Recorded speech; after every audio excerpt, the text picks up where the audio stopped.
Guys, I did it. I finished all 10 Fast and Furious movies.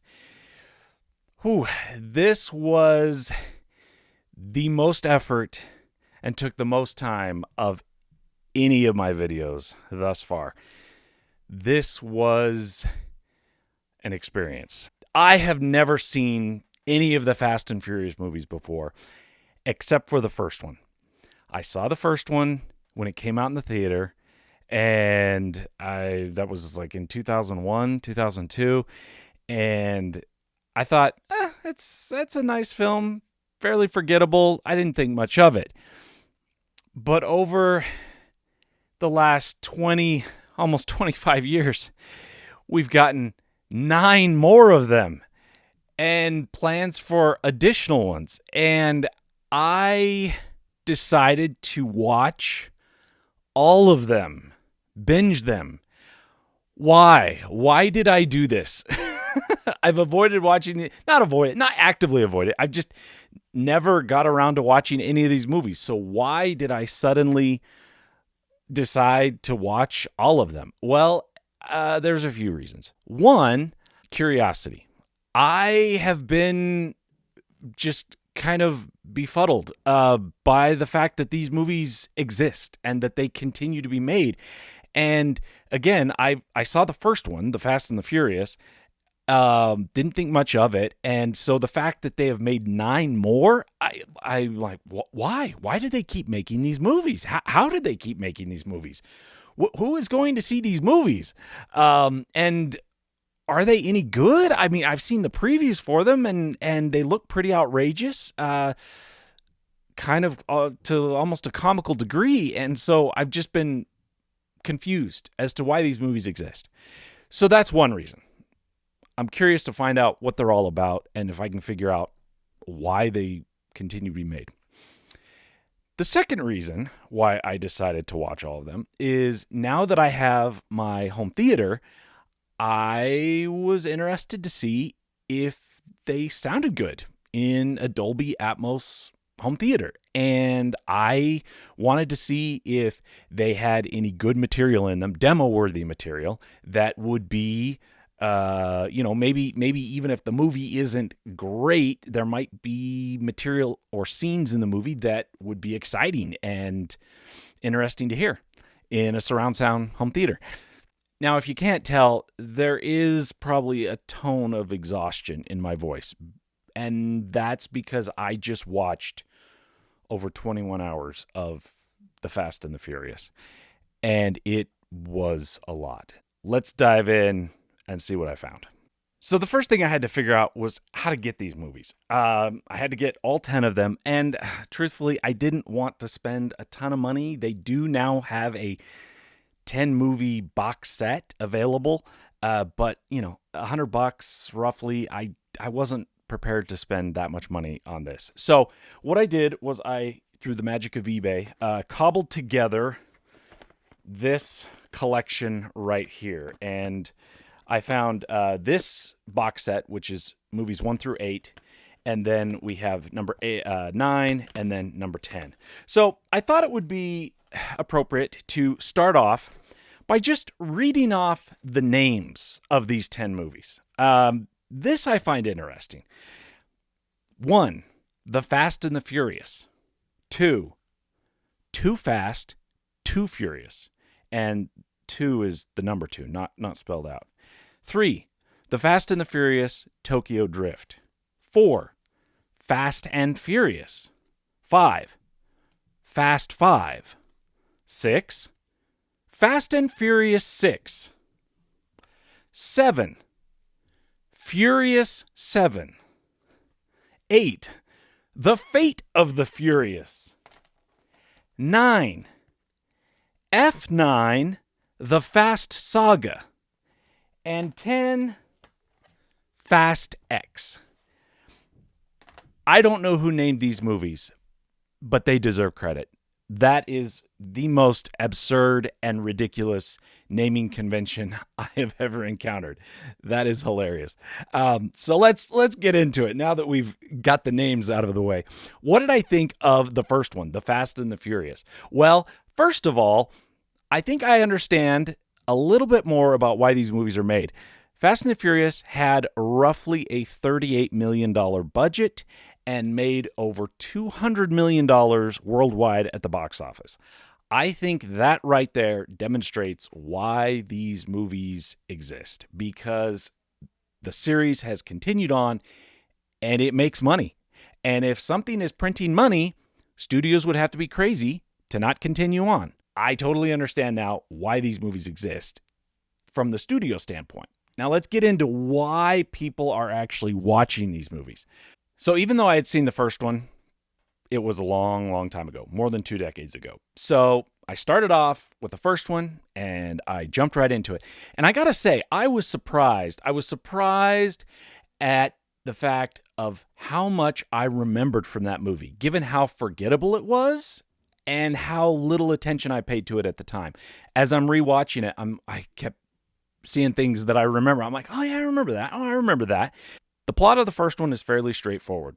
A cop goes undercover to infiltrate a gang who's boosting DVD players. That's pretty much it. And the gang also happens to be involved in street racing.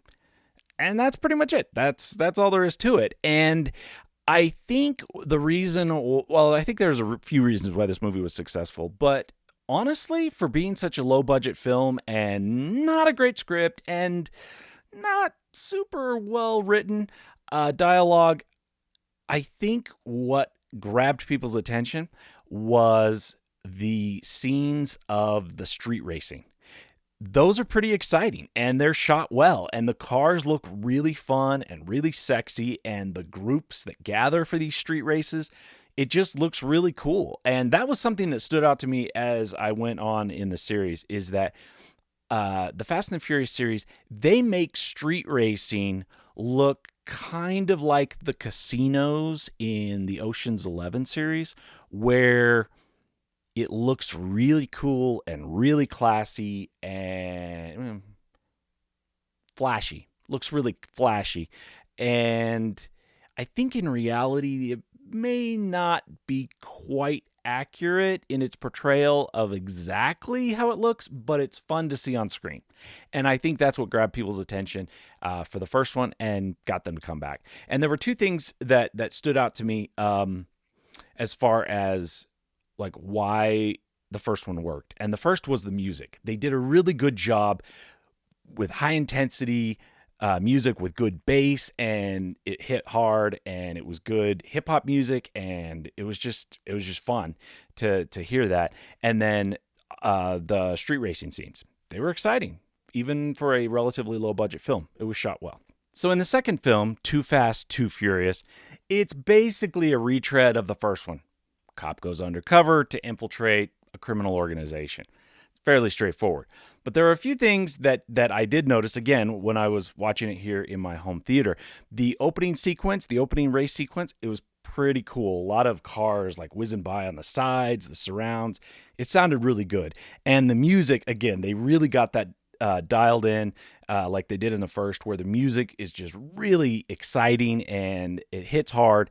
And it really elevated and pumped up just the enjoyment of watching the movie. So while the substance of the film was not, anything special, it was cool to watch. And again, they had a lot of really great car beauty shots where the angles where the camera would be low and the car would pull up, and it was just filled the frame of the shot, and it was fun. It was really cool. Now this one, the second one, is where they amped up a little bit on their outrageousness.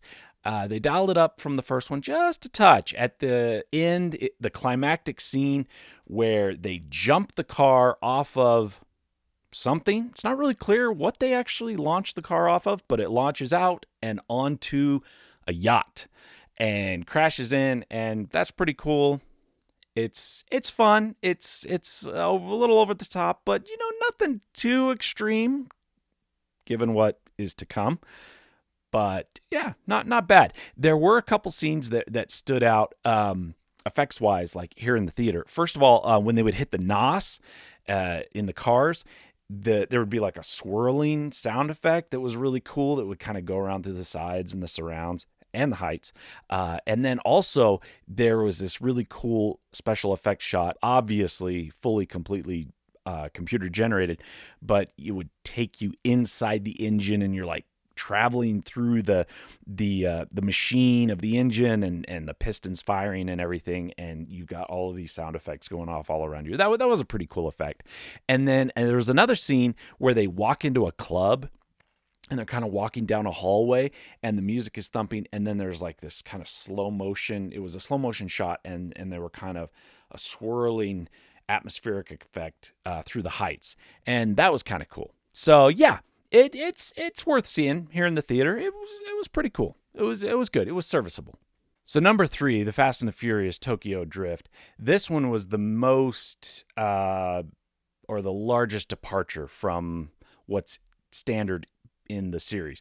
And that's because all of the main characters are not involved in this one at all. It's all new characters. This young kid, he's in high school and he's a troubled kid. He's in trouble with the law. And so his mom sends him to live in Japan with his dad, and he befriends some local mafia kids, high schoolers. It's a little unclear. He is at first against them, but one of them befriends him and starts to teach him how to drift. A plot doesn't really matter. It's kind of inconsequential. It's basically just a kid in Japan where everybody speaks English and only a few characters are actually Japanese. He encounters some other nationalities as well. So again, plot, not really anything special. But the opening race scene where the kids are racing through a construction zone, that's actually pretty cool. A lot of crashes, a lot of ridiculous stunts, and drifts and spins through the construction zone in this neighborhood that's being built. And that one sounded really cool here in the theater, and I really enjoyed that. I would say out of the entire movie, that may be the best demo scene in the movie. If you're looking to, demo a home theater, that opening scene through the construction zone might just be it. So yeah, this one though, like I say, this one, none of the original characters are involved in this one. However, this one, the third one, does introduce Han, and he dies at the end of this movie. He dies. I'm not worried about spoiling anything because these movies are so old. So if you haven't seen them, that's on you.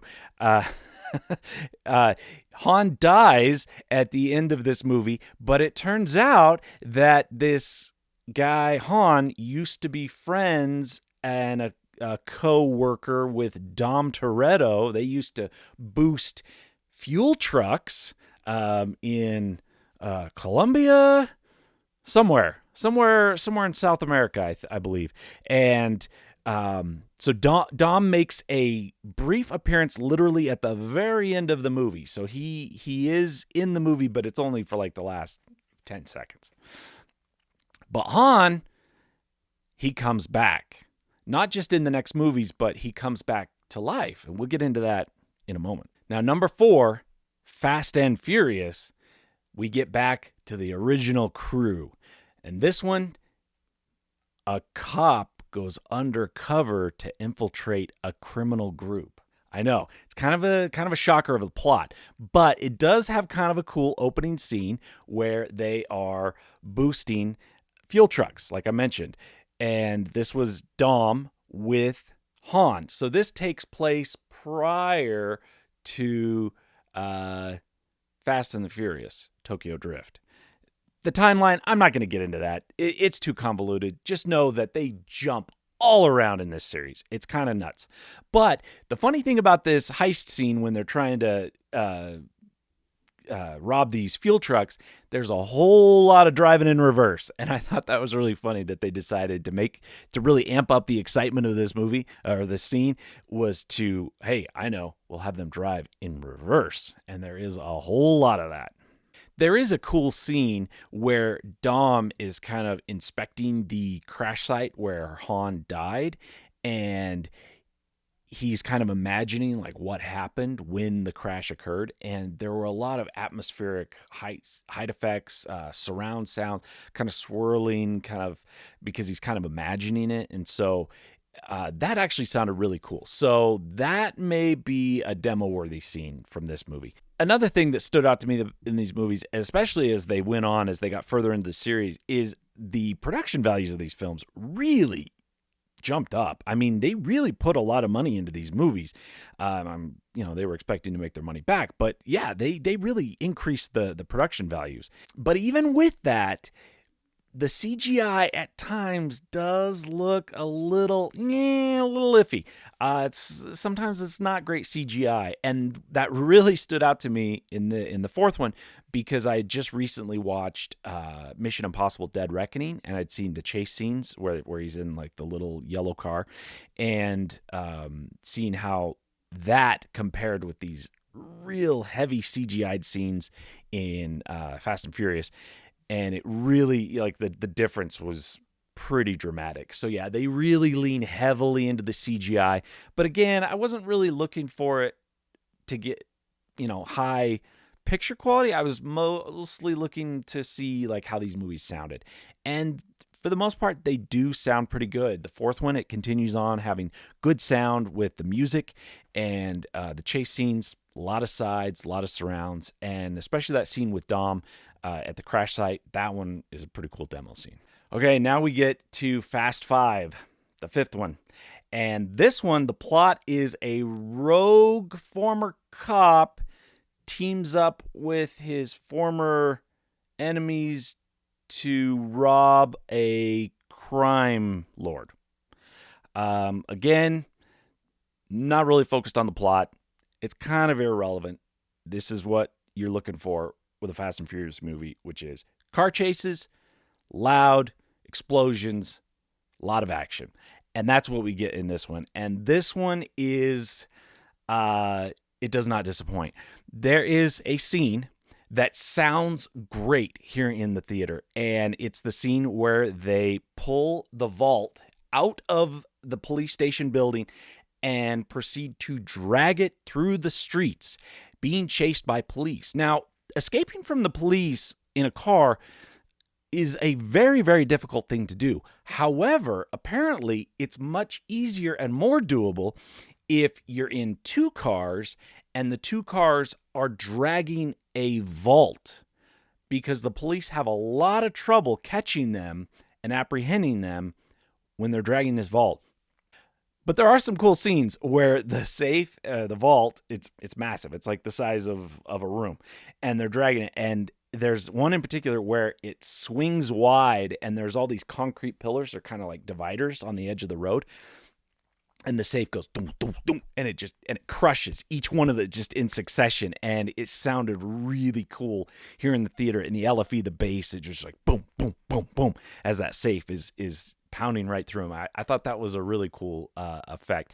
And I think that chase scene with the safe, that's a good demo scene from this movie. Again, this movie is really solid with the music. It sounds good. A lot of really flashy scenes with the cars. The engines sound really good. The roar of the engines, and you hear them and you feel them. And this one, I think, was as ridiculous as it was. This one was actually pretty entertaining here in the theater. This is where I was like, okay, I actually really enjoyed this one. This is one where I enjoyed it as I watched it.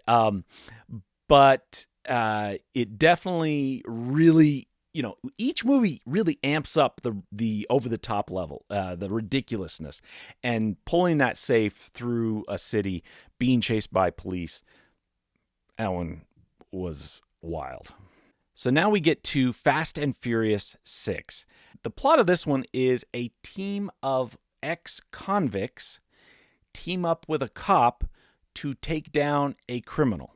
And number 6 opens with a really cool chase scene down a winding road, and the audio was really good in this one. A lot of car sounds, a lot of whooshing, air as they fly down the road, tires squealing. It sounded really good. I don't know if I would put it up there as like a demo-worthy scene, but it was definitely a good way to start the movie. There's another scene where they have a chase through the tube station in London, I believe it is. And this one was cool because it was a chase scene on foot, but the sound was good because it incorporated a lot of ambient sounds of the environment that they were in. So like crowds of people, trains off in the distance, sounds that came through the sides, the heights, and the rears, and it added to elevate the scene because it kind of drew you into the space that they were working in. And this movie, they really increased the element of the hand-to-hand combat. Now it's reached a point where this group are all, hand-to-hand fighting experts, and so they're able to take on highly trained professionals and beat them, or at least be competitive with them in hand-to-hand combat, which is kind of interesting. But okay, I'll allow it. I'll go with it. There is one scene in this one where they really take it to a next level, and I had to take notes while I was watching all these movies because there's just no way I could remember everything from 10 movies. So I want to read to you what I wrote after seeing this particular shot. Vin Diesel leaps from the car. Michelle leaps from a tank. They crash into each other and slam into a car. 100% totally fine. That kind of sums up the whole series. There is no limit to these people, to what they can do and what they can take and still be totally fine. There's also another lesson to be learned from these movies. Apparently, and I didn't know this, but if you're in a speeding vehicle and for whatever reason you find yourself needing to get out of the vehicle, all you have to do is open the door and throw yourself out of the car, and as long as you roll when you hit the ground, you're totally fine. That is something that we see consistently through the entire series. That little tactic. It is apparently a thing. I did not know. Now, there's another thing that comes up in these movies, and I've alluded to this earlier, and that is, even though somebody dies, that doesn't necessarily mean that they're dead. And what that means is they may come back, or they didn't really die in the first place. And Letty, which is Dom's wife/girlfriend, played by Michelle Rodriguez, she died in an earlier film, but she comes back in the 6th one. And the reason why she didn't track them down and reconnect is because she had amnesia, so she didn't know who she was. Again, I'm not going to really get into the plot details of this series because it's just too much to keep track of. But I did find that interesting that it was consistent throughout the entire series. Anybody who dies, almost everybody who dies, they come back at some point. And they're not really dead, which that's nice. That's nice because we don't want them to die. So it's nice that they come back, especially if it's a well-liked character like Letty or Han or any of the others who appear to die but aren't actually dead. Now, in the 6th one, the final scene, the climactic finish to the whole movie, this is a pretty cool scene. And I would say this is the demo-worthy scene of the movie. There is a massive airplane. It's like a transport plane or something, and they're chasing it down a runway. And the chase scene goes on to a degree that I began to wonder exactly how long this runway actually is. It probably, it had to have been dozens of miles long because they just keep going and going and going. But they're chasing this plane with cars, and it's actually very exciting. However, even though it's ridiculous, it did sound really good in my theater. And I would say this is the demo-worthy scene from Fast and the Furious 6 because it's a lot of surrounds, a lot of heights, explosions, deep bass. It's just a great scene. And this is the scene that stands out in this movie. Furious 7. Oh, we're getting down. I can, at this point, I'm kind of starting to slightly see the light at the end of the tunnel. I'm over halfway through these movies. I'm on number 7 now. And this one, unfortunately, in real life, this movie is kind of tragic because this is the last one that Paul Walker was in. Because he died actually while shooting the movie. He was ironically killed in a car accident. And so they had to wrap up the shooting. Apparently, they used his brother for some kind of wide shots so that they could finish the filming of the movie. But this is the last one with Paul Walker, and I feel like this is the kind of the final movie in the series where it really, how do I explain this? There's been a tone and a vibe in the movies from the first one up through the 7th one. And I think something kind of changed when Paul Walker died and then he was not in 8, 9, and 10. Because 8, 9, 10 they're a little bit different, and we'll get into that in a minute. So the plot of number 7 is that some pardoned convicts team up with special forces to take down a criminal. Again, consistent with the plot. And this one immediately dives in with a really cool opening scene where the music, I really like opening shots that really hit you with a lot of sound, just like a really solid tone, and it sets the tone for the movie. And this one did that well, and I enjoyed that. Now this one brings in Jason Statham as the villain, and this is where they start to bring in additional people. Now, The Rock had made his entrance earlier, but now they've brought in Jason Statham, and this is where they start to elevate the villains, and he is just a bad dude. Now, keeping consistent with over-the-top effects and events in movies, this one, they literally jump cars out of airplanes, and they launch the cars out, and then they drift down with parachutes, and they land, and then they're driving. And this is so ridiculous, but it was fun. It's as I was watching it, I was imagining the writers for this movie just kind of channeling their inner 6-year-old child. They're like, "Oh, what would be so cool? Oh, yeah, have the cars just launch out of the airplane." And that's what they do in this one. And it actually sounded really cool. They did a really good job with the sound design. As the cars are falling, there's a lot of swirling air, and it sounded really cool here in the theater. And it was fun. And I was able to suspend disbelief to at least some degree so that I can enjoy what I was seeing on screen. So that scene where they jump out of the airplane, that is a cool demo scene. That one definitely check out. So there is a lot in the 7th Fast and Furious movie. There are some funny lines in this movie and some funny effects that follow. And the one that stands out is when Vin Diesel is standing off against Jason Statham, and Vin Diesel says the line, "You know, the thing about a street fight is the street always wins." I have no idea what that means, but what follows is incredible. And what it is Jason Statham literally crashing through a concrete parking garage, which sounded incredible. And again, he was just fine because, why would you get hurt when you have thousands of pounds of concrete crashing down around you? But it sounded incredible, and it looked pretty cool. The CGI, it was all right, but it sounded really, really cool.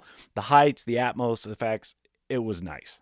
There is a scene also where they're driving on like a mountain, and Vin Diesel gets surrounded by a whole bunch of other cars, and they're all blocking him off from escaping, and he's backed up against a cliff, and he's spinning around.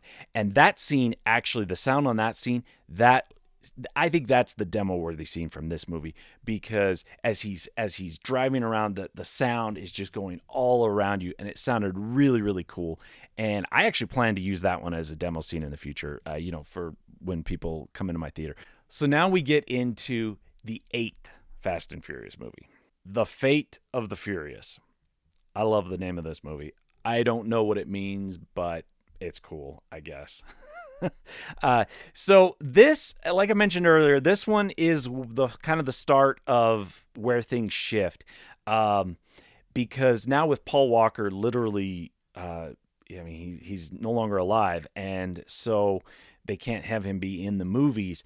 And so I feel like this is where it kind of shifts from being a street racing heist type series to a quasi kind of wannabe Mission Impossible type series.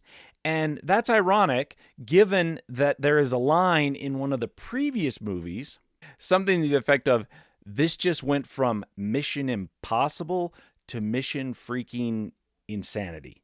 Something to that effect. So I think they kind of acknowledged to some degree of what these movies are kind of becoming. But that's okay. It's all right. So the plot of number 8 is that a criminal teams up with former enemies to take down a criminal.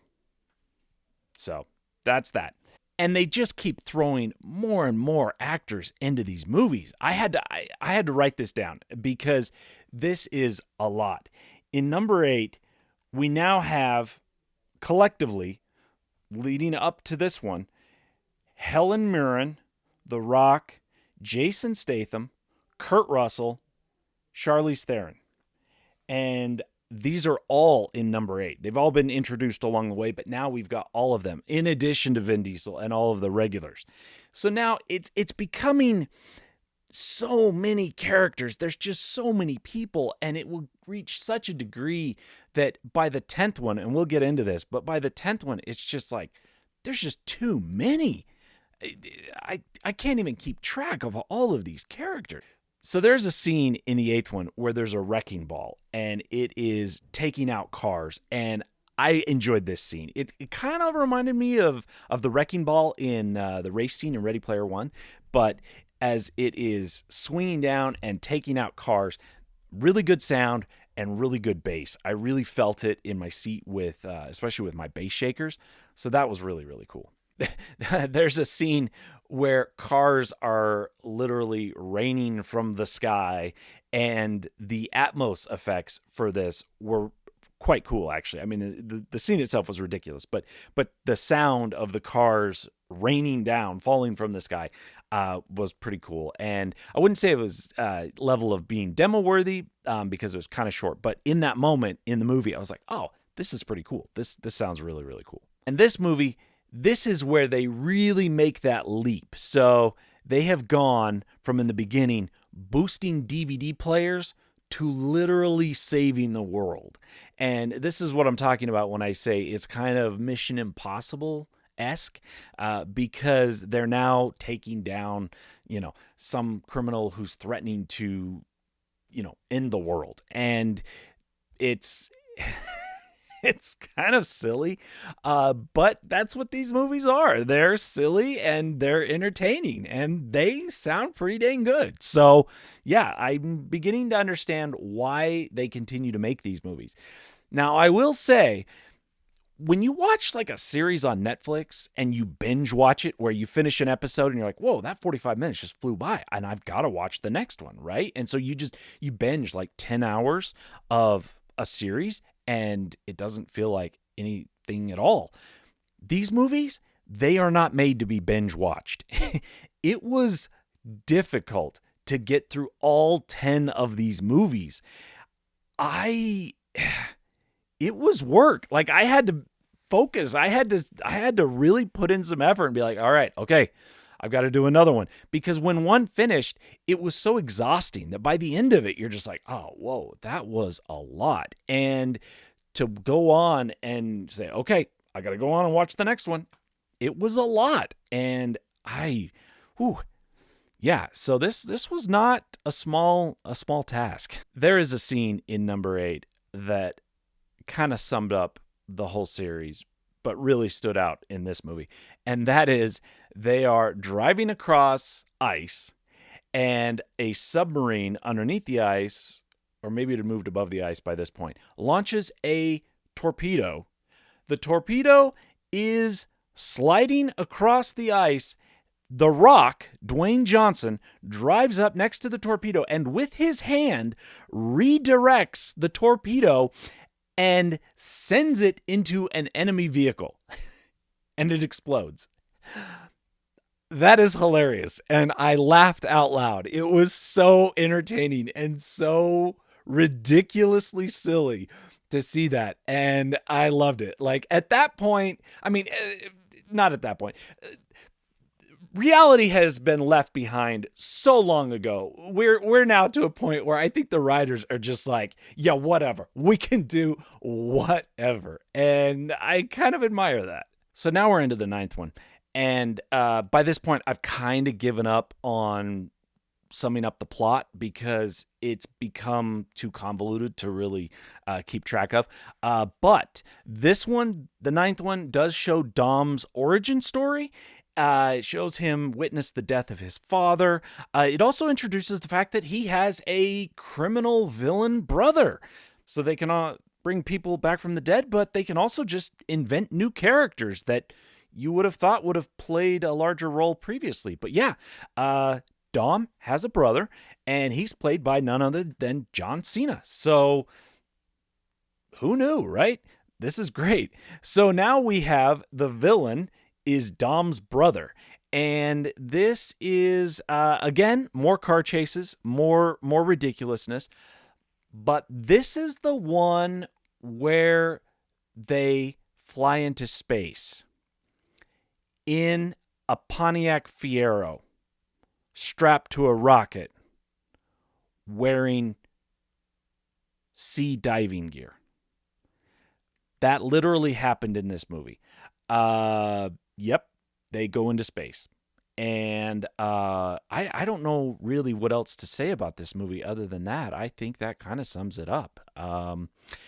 Again, by this point, my brain had kind of turned to mush, so I wasn't really able to follow, the plot. The action was kind of hit and miss, but I did notice that they were flying in space in a Pontiac Fiero.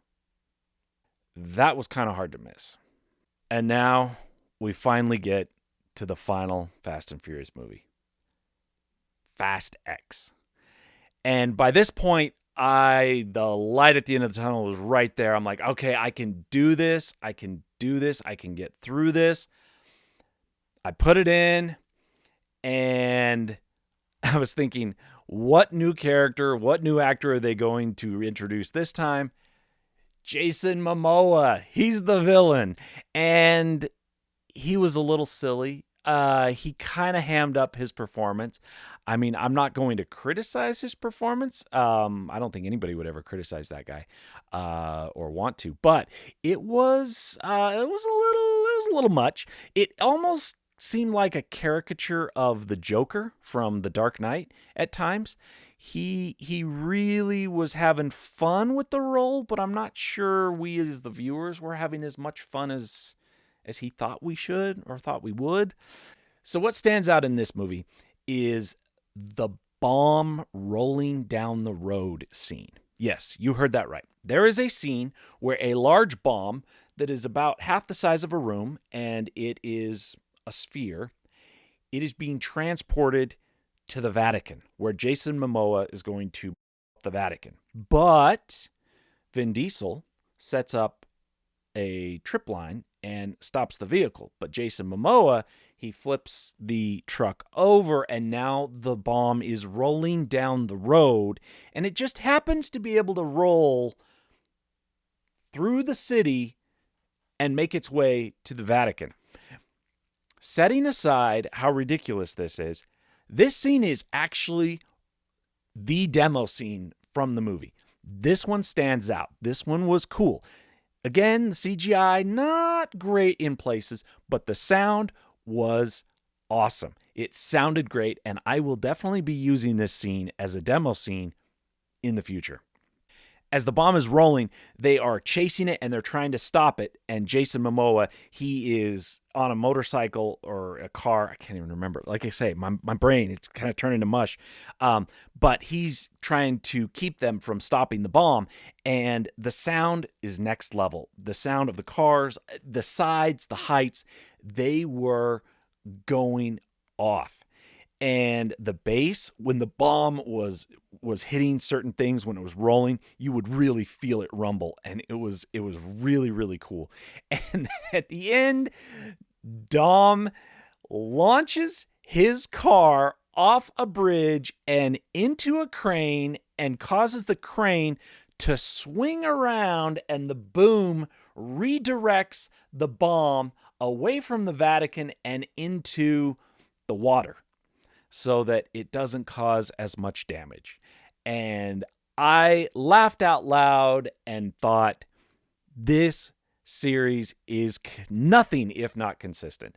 They consistently produce ridiculous effects, and I can see why people watch these movies in the theater. I can see why they do well in the theater, because with a good picture, a large picture, with a good sound system, these movies are entertaining. Yes, they are silly. Yes, they are unbelievable, but they're kind of entertaining, and they are a spectacle. So yes, I feel like I finally understand why these movies exist and why they continue to make more of them. Will I see number 11 when it comes out next year? Unlikely. Am I glad I watched all 10 of them? I guess. I don't know. I got some good demo scenes out of them, so now I can, show them to other people. So that's cool. But yeah, it was a bit of a slog to get through them, especially one after the other. Thanks for watching.